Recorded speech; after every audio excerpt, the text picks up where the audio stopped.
Subrata Bhattacharya, public prosecutor south Tripura Belonia. আজকে আপনাদের সঙ্গে আমি সাংবাদিক সম্মেলনের মাধ্যমে বলতে চাইছি যে আজকে আমাদের সেশন জাজ দায়রা বিচারক গোবিন্দ দাস একটা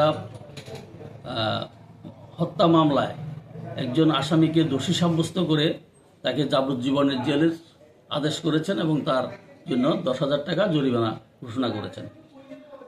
ঘটনাটা ছিল 29/9/2022 ইংরাজিতে। এটা সত্যজয় ত্রিপুরা তার রামসুন্দরপাড়া বাইকুড়া থানার অন্তর্গত। রামসুন্দরপাড়াতে সে তার শ্বশুরবাড়িতেই থাকতো। শ্বশুরবাড়িতে থাকা অবস্থায় 29/9/2022 ইংরাজি রাত্রবেলা 2:30 থেকে 3টার মধ্যে মদমত্ত অবস্থায় সে তার শাশুড়িকে গলা টিপে হত্যা করে।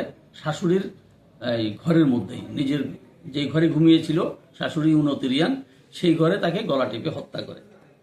মামলা হওয়ার পরে সেখানের মধ্যে বাইকুড়া থানার ওমেন সাব ইন্সপেক্টর রুমান ওয়াতিয়া মামলার দায়িত্ব হাতে নেন।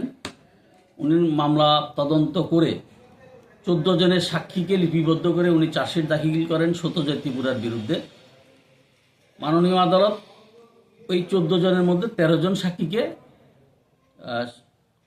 লিপিবদ্ধ করেছেন, ওনাদের বক্তব্য লিপিবদ্ধ করেছেন, সাক্ষ্য গ্রহণ করেছেন।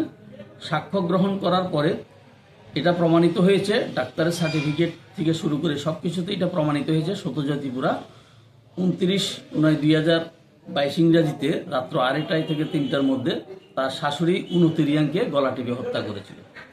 এই মামলা প্রমাণিত হওয়ার পরেই আজকে আদালত এই রায় ঘোষণা করেছেন, তাকে যাবজ্জীবন জেল এবং 10,000 টাকা জরিমানা দেওয়ার কথা বলেছেন।